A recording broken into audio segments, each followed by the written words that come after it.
Hello everyone. आज हम part of speech में आगे एडजेक्टिव के बारे में पढ़ेंगे। तो एडजेक्टिव का भी एक काफ़ी लंबा विषय है, पर हम कोशिश करेंगे कि इसको एक ही वीडियो में ख़त्म कर दें, क्योंकि इसको समझना अगर आप ग्रामर में पढ़ोगे तो मुश्किल नहीं है। तो हम आज एडजेक्टिव के बारे में आगे देखते हैं। तो एडजेक्टिव क्या होता है?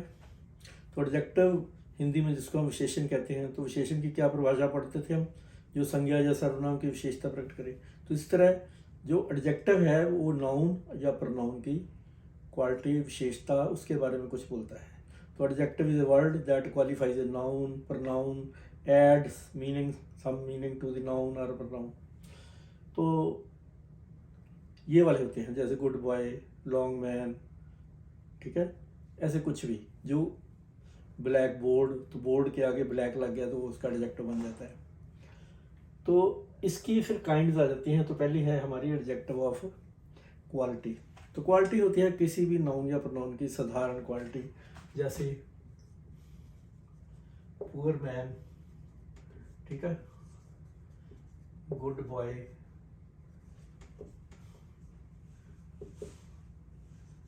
स्ट्रॉन्ग पर्सन, ठीक है, फिर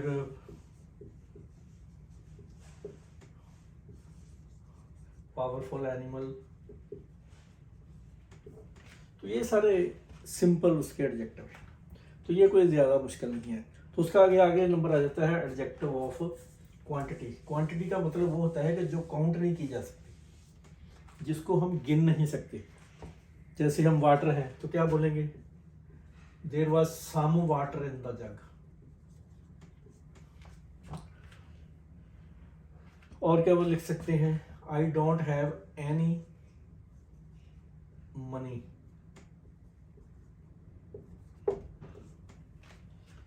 तो मनी को, he lost all his wealth.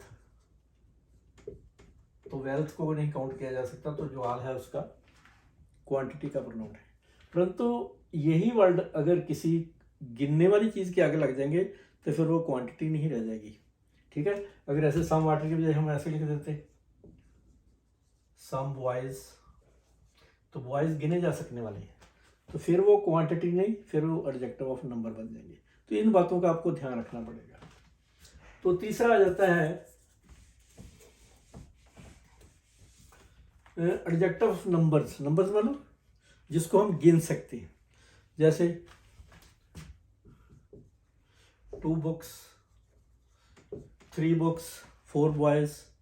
तो ये फिर आगे 3 तरह के होते हैं। डेफिनेट तो वैसे जैसे मैंने बोल दिया, ठीक है, $1, 3 बुक्स, 5 बॉयज, 7 टॉयज। तो 1 2 3 4 5 7। जो इनडेफिनेट होते हैं उनको हम गिनी जाने वाली चीजें तो है, पर उनका कोई पता नहीं होता। जैसे हम ये ऐसे लिख दें, 2 बुक्स की बजाय सम बुक्स लिख दें, तो बुक्स तो हैं परंतु उनका नंबर इनडेफिनेट है, हमें पक्का नहीं पता कितना है। Many boys were playing in the ground. तो बॉयज गिने जा सकते हैं पर उनका नंबर नहीं पता। तो ऐसे मैनी, सम, एनी जो काउंट करने वाले चीजों के आगे लगते हैं परंतु उनका नंबर इनडेफिनिट होता है। उसके बाद आगे आ जाते हैं डिस्ट्रीब्यूटर कैसे? जैसे ईच ऑफ देम या each boy was playing, each of them was making in voice. तो ईच, एवरी, ये उसके डिस्ट्रीब्यूटिव हो जाते हैं, ठीक है। Every word of this book is correct, every word you speak is correct. तो यानी ईच, एवरी, ये वाले हो जाते हैं। तो ठीक है, तो हमने वो डेफिनेट बोले थे 1 2 3। उसके फिर 2 तरह के होते हैं। इसके डेफिनेट के हमने बोला था ना 1 2 3। तो ये डेफिनेट है। तो इनके भी 2 तरह के हो जाते हैं। एक हो जाते हैं कार्डिनल्स,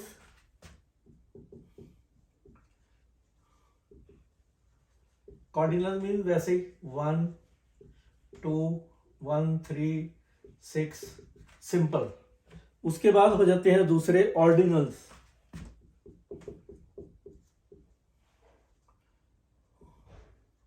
होते तो डेफिनेट है, जैसे सेकंड, थर्ड, टेंथ। तो ये ऑर्डिनल, यानी सीधी भाषा में बोलो 1 2 3 तो वो कार्डिनल्स होंगे। अगर हम पहला, दूसरा, तीसरा, चौथा, first, second, third, fourth, tenth, 20th, 30th, तो वो वाले ऑर्डिनल्स हो जाते हैं। तो डेफिनेट में भी ये दो पार्ट हो जाते हैं, ये भी ध्यान में रखना। अगर आप पढ़ोगे किसी भी ग्रामर में तो ये आपको मिल जाएंगे। तो चौथा आ जाता है फिर डिमॉन्स्ट्रेटिव। डिमॉन्स्ट्रेटिव का मतलब होता है वो बुक, वो लड़का, वो पेन, तो जो इशारा करते, जैसे दैट बॉय, उसकी तरफ इशारा कर रही है, ठीक है ना, आई नो दैट बॉय, ठीक है। That book is yours, that book, तो ये उसकी तरफ इशारा कर रहे हैं, समझ लगी ना। इसके उसको बहुवचन में लिख सकते हैं दोज गर्ल्स आर डांसिंग। इनमें जो मैंने आपको बोला था वो वाला ऑर्डिनल फर्स्ट, सेकंड, थर्ड, वो भी इशारा ही करते हैं। सेकंड बॉय खड़ा हो जाए, थर्ड बॉय खड़ा हो जाते हैं, तो वो भी लगभग डिमॉन्स्ट्रेटिव की तरह ही यूज बिहेव करते हैं, ठीक है ना। तो डिमॉन्स्ट्रेटिव हो गया इशारा, जिसको हम हिंदी में अगर जब आप पढ़ते थे तो उसको हम सार्वनामिक विशेषण करते थे, क्योंकि वो सर्वनाम के शब्द उसके आगे लगते थे।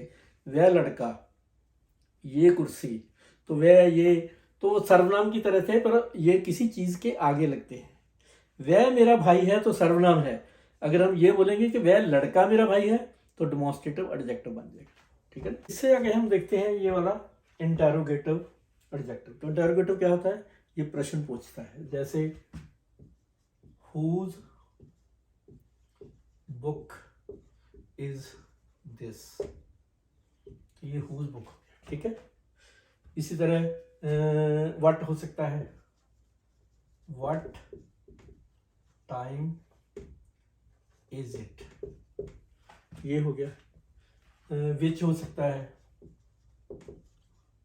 विच पेन डू यू लाइक, तुम्हें कौन सा पेन पसंद है। तो ये विच, व्हाट, हुज, क्योंकि ये प्रश्न पूछ रहे हैं तो ये वही होंगे, तो ये हो जाते हैं। उसके आगे आ जाते हैं एम्फसाइजिंग। एम्फसाइजिंग का मतलब होता है किसी बात पे जोर देना। एम्फसाइज का मतलब स्ट्रेस देना, जोर देना। जैसे अगर मैं ये बोलूं कि दिस इज माई कार, ये मेरी कार है, तो माई यहाँ पे पोजेसिव प्रोनाउन है, परंतु ये पोजेसिव एडजेक्टिव भी बोला जाता है, क्योंकि ये एडजेक्टिव की तरह ही काम करते हैं। तो अगर मैं इसकी जगह ये लिख दूं कि this is my own car, ये मेरी अपनी कार है, तो ये कार के ऊपर एम्फेसाइज कर रहा है। तो ये जो ओन है इसको हम एम्फेसाइजिंग एडजेक्टिव बोल देते हैं। जैसे और लिख सकते हैं हम एक, माइंड योर ओन बिजनेस, तो यहाँ पे भी ओन जो है एम्फेसाइजिंग है। और देख लो, this is the very thing, ये वही चीज है दैट आई नीड, तो यहाँ पे वेरी जो है ये एम्फेसाइजिंग एडजेक्टिव की तरह काम कर रहा है। तो एम्फेसाइज होता है स्ट्रेस देके बोलना, यानी किसी चीज पे जोर देके बोलना। आगे आ जाता है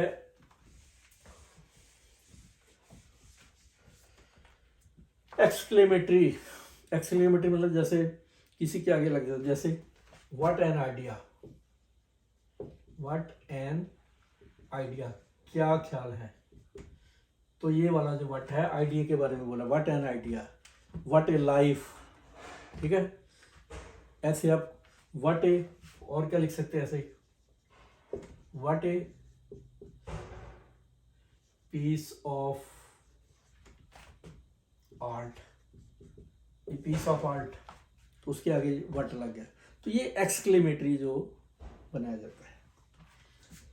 इसके बाद हम क्या देखेंगे कि ये तो हमने उसके काइंड्स कर लिए, और एडजेक्टिव का क्या हो सकता है, वो हो सकता है पहले तो एडजेक्टिव की सुपरलेटिव कंपैरेटिव डिग्रियां बनती हैं, ठीक है ना, वो सिंपल है, वो आप याद करना, उनके बारे में कुछ है जो समझने वाली चीज़ें, वो फिर कभी करेंगे।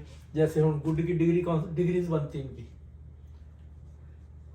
डिग्रीज कौन कौन सी होती हैं, पहले पॉजिटिव बोलते हैं हम, फिर कंपैरेटिव, फिर सुपरलेटिव। जैसे गुड की कौन सी बनेगी, गुड, कंपैरेटिव, बेटर, फिर best, long, longer, longest, high, higher, highest, ER EST लगा के भी बनते हैं कुछ, वैसे जैसे ये, वैसे ये भी बना है, बैड, वर्स, वर्स्ट। तो इनके बारे में आप ग्रामर में पढ़ोगे तो आपको समझ लग जाएगा, इसके बारे में हम ज़्यादा नहीं पढ़ेंगे। बस इतना समझ लो कि ये सिंपल आम क्वालिटी होती है, सिंपल क्वालिटी होती है। इसमें जब दो में तुलना की जाती है, ठीक है ना, he is better than his brother, वो अपने भाई से अच्छा है, दो में तुलना, दो में कंपैरिजन किया जाता है। तो सुपरलेटिव को होता है एक को सबसे अच्छा, he is the best boy in the class. तो ये 3 डिग्रियां होती हैं। इसके बारे में अगर हम चाहेंगे तो अलग वीडियो बन सकती है, पर आप इसके बारे में, ये भी एडजेक्टिव के बनते हैं, तो आप ग्रामर में डिग्रीज इसके बारे में पढ़ सकते हो, कुछ ज़्यादा मुश्किल नहीं होता ये वाला।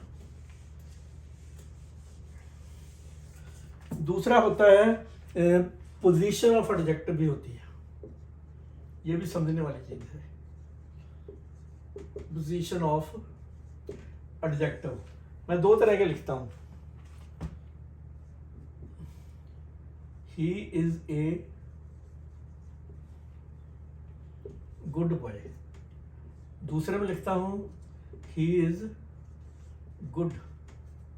दोनों जगह गुड एडजेक्टिव है, ये बॉय की विशेषता प्रकट कर रहा है, जहां ही की विशेषता प्रकट कर रहा है, तो गुड है तो एडजेक्टिव। पर ये प्लेसिंग का फर्क है, जब एडजेक्टिव किसी नाउन के बिल्कुल आगे यूज होता है तो उसको हम एट्रीब्यूटिवली उसकी पोजीशन बोलते हैं। तो वो एट्रीब्यूटिवली यूज किया जा रहा है, तो उसकी पोजीशन क्या होती है, एट्रीब्यूटिव। तो ये वाला फिर कौन सा गिना जाएगा, एट्रीब्यूटिव, यानी ये उसी के बॉय के बारे में उसी को एट्रीब्यूट कर रहा है, उसकी जगह ले रहा है। तो प्रेडिकेटिव कैसे होता है, हम देखते हैं सब्जेक्ट प्रेडिकेट, अगर इसमें सब्जेक्ट प्रेडिकेट करना हो तो ही इज के साथ जो आगे होता है वर्ब के साथ, वो सारा प्रेडिकेट होता है। तो ही सब्जेक्ट है, इज गुड प्रेडिकेटिव। तो यहाँ पे जो गुड है वो प्रेडिकेट की तरह यूज हुआ है, प्रेडिकेटिवली यूज किया गया है। तो ये क्या होता है, जिसकी विशेषता प्रकट कर रहा है उसके बाद में यूज होता है। यहाँ पे उसके बॉय के पहले हुआ तो इसको हम बोलते हैं एट्रीब्यूटिव यूज ऑफ एडजेक्टिव। तो एट्रीब्यूटिव यहाँ पे, तो यहाँ पे ये कौन सा होगा, प्रेडिकेटिव।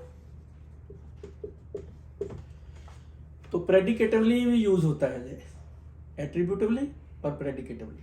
तो एट्रीब्यूटिवली क्या है, नाउन या प्रोनाउन के आगे, प्रेडिकेटिवली एंड में यूज होता है, जैसे सब्जेक्ट प्रेडिकेट की तरह। तो ये इसकी 2 मेन प्लेस याद रखना कि एक एट्रीब्यूटिव होती है, एक प्रेडिकेटिव होती है। ये भी आप ग्रामर में देख लोगे तो आपको समझ हो जाएगा। परंतु कई बार ऐसा क्या होता है कि हमने एक आदमी में 3 गुण तो देने हैं, वो इनमें से कुछ भी नहीं होता। जैसे he is my friend, comma, उसके आगे हम क्या लगाएंगे कि स्ट्रॉन्ग, एक्टिव एंड स्मार्ट। जब हम किसी फ्रेंड के 3 गुण माने, स्ट्रॉन्ग, एक्टिव एंड स्मार्ट, जब हम किसी के 1 से ज्यादा विशेषण, 1 से ज्यादा एडजेक्टिव बताने हो तो कॉमा लगा के या एंड लगा के, इनको हम एंड में यूज़ करते हैं, तो ये भी बाद में यूज़ होता है। ऐसे बाद में आते हैं जन एडजेक्टिव। इसी तरह कई फ्रेजेस होती हैं, कई फ्रेज होती हैं जो वो भी एंड में लगती हैं। जैसे मैं आपको बोल दूं, जैसे आप देखो GUARD, गार्ड, गार्ड एडजेक्टिव है, इसके हम बॉडी ला देंगे तो बॉडी गार्ड हो गया, तो गार्ड एंड में चला गया, ठीक है। इसी तरह हम नोटरी पब्लिक, हम पब्लिक नोटरी नहीं बोलते, नोटरी पब्लिक बोलते, तो वो भी ऐसे कुछ मतलब मशहूर हो चुके हैं, ठीक है ना। तो इसी तरह हम बोल सकते हैं, क्या बोल सकते हैं, क्या ना, जो नाउन के बाद में आते हैं, बॉडी के बाद गार्ड आया, इसके बाद और कौन सा ऐसा आ सकता है, टाइम इमोरियल, टाइम इमोरियल, तो ये सारे एडजेक्टिव हैं जो नाउन के बाद आए हैं। ये कुछ फ्रेजेस होती हैं, उनमें ऐसा ही यूज किया जाता है, तो ये दिमाग में रखना। फिर होते हैं एडजेक्टिव एज नाउन यूज हो जाते हैं, एडजेक्टिव्स एज नाउन्स भी आपको मिलेंगे। जैसे the rich should help the poor. Rich और पुअर तो एडजेक्टिव है, वैसे रिच मैन पुअर मैन, पर जब उनके आगे दी लगा दिया जाता है और वो पूरी क्लास को, यानी रिच का मतलब जितने भी रिच लोग हैं, पुअर मतलब जितने भी गरीब लोग हैं, अमीरों को गरीबों की मदद करनी चाहिए। तो ये जो एडजेक्टिव हैं, यहाँ ये सब्जेक्ट के रूप में आ गया, यहाँ पे ऑब्जेक्ट के रूप में आ गया, तो इस तरह ये नाउन के रूप में भी यूज हो जाते हैं। तो कुछ जो ऐसे होते हैं उनको हम जहाँ लिख सकते हैं, he is a lover of the beautiful, lover of beauty भी लिख सकते हैं, वो नाउन होगा, पर he is lover of the beautiful, ये एडजेक्टिव नाउन की तरह बन गया। तो जितने भी सुंदर, जो भी सुंदर है वो उसको प्यार करता है, चाहता है, फ्लावर हो, सीनरी हो, माउंटेन हो, कुछ भी हो। तो ये ऐसे है कि कुछ एडजेक्टिव जो है नाउन की तरह यूज हो जाते हैं, तो इनका बस ध्यान में रखें। ये आप एडजेक्टिव का जब चैप्टर खोल के किसी ग्रामर में से पढ़ोगे तो यो आपको पता चल जाएगा, ठीक है। फिर कुछ क्या होता है कि एडजेक्टिव जो हैं उनको हम प्लूरल बना देते हैं, वो नाउन के लिए प्रसिद्ध हो जाते हैं। जैसे मैं इंडियन, इंडियन तो एडजेक्टिव है, अगर हम इंडियंस कर देंगे तो ये नाउन की तरह वर्क होने लगेगा, ठीक है ना। Indians are very hard working, Indians, Americans, ये प्लूरल में होंगे, ऑस्ट्रेलियंस, पाकिस्तानीज, तो ये भी ऐसे जो एडजेक्टिव है नाउन की तरह ही बिहेव करने लगते हैं। तो कुछ तो होते ही मतलब प्लूरल के लिए हैं, जैसे ईटेबल्स, इनको हम ईटेबल्स नहीं कहेंगे, तो ईटेबल तो एक प्रोनाउन, जब ईटेबल्स बन जाएगा तो ये नाउन की तरह यूज होने लगेगा, ठीक है ना। तो ईटेबल्स हो गया, ऐसे भी कुछ और भी शब्द हो सकते हैं, ठीक है ना। इसी तरह सीनियर्स, तो सीनियर एडजेक्टिव है, पर अगर उसको बहुवचन कर देंगे तो वो we should respect our seniors, criminals, superiors, ठीक है ना। मैं एक और लिखता हूँ, I have checked the totals, मैंने टोटल्स चेक कर लिए, तो टोटल तो एडजेक्टिव है, पर ये यहाँ पे बहुवचन में आकर, प्लूरल में आकर नाउन की तरह बिहेव करने लगता है, ठीक है। तो ये हो गया एडजेक्टिव। एडजेक्टिव कितनी तरह के, किसी प्रकार से, कई प्रकार से हम इनको यूज कर सकते हैं। तो फिर जैसे हम नाउन बनाते थे तो फॉर्मेशन ऑफ एडजेक्टिव भी होती है, ये भी आप देख लेना, फॉर्मेशन ऑफ एडजेक्टिव। जैसे बॉय है, बॉय तो कॉमन नाउन है ना, इसका एडजेक्टिव क्या बनेगा, बॉयश। जैसे हम नाउन तो बनाते थे बॉय, मतलब बॉयहुड, चाइल्डहुड, तो यहाँ IS लगाते हैं, चाइल्ड क्या बन जाएगा, चाइल्डिश, ठीक है। तो ऐसे भी एडजेक्टिव बनते हैं, ऐसे ऐसे जो है वर्ब के भी बनते हैं, ठीक है ना। जैसे टाक है, टाक मैंने बात करना, क्या बन जाएगा, टाकेटिव, बतूनी, टाकेटिव बतूनी। एडजेक्टिव से भी आगे बन जाता है, जैसे होल, होल से क्या बन जाएगा, होलसम। तो ऐसे वर्ब से, नाउन से, एडजेक्टिव से आगे बन जाए। ब्लैक, जैसे ब्लैक अपने आप में क्या है, एडजेक्टिव, तो एडजेक्टिव का एक और एडजेक्टिव बन जाएगा, ब्लैकिश कर देंगे। तो ये फॉर्मेशन ऑफ एडजेक्टिव आपको लंबी लिस्ट आपको ग्रामर में मिल जाएगी, तो आप उनको पढ़ सकते हैं। तो ये मैंने कुछ एडजेक्टिव के बारे में बताने की कोशिश की है। सिर्फ इसको सुन के या इसको देख के ही आपको नहीं पता चलेगा। अगर इसको देखकर आप अपनी ग्रामर की बुक में एडजेक्टिव का चैप्टर डिटेल्ड पढ़ोगे तो मेरे ख्याल में आसानी से समझ आएगा, कुछ ज़्यादा मुश्किल नहीं है। तो बस पार्ट ऑफ स्पीच में अभी हम इतना ही करेंगे, देखते हैं फिर आगे हम कौन सी वीडियो बनाएंगे। तो अगर आपको ये वीडियो समझ आ गई, कुछ भी पता चल गया, तो वीडियो को लाइक करिएगा, शेयर करिएगा। Okay, thank you.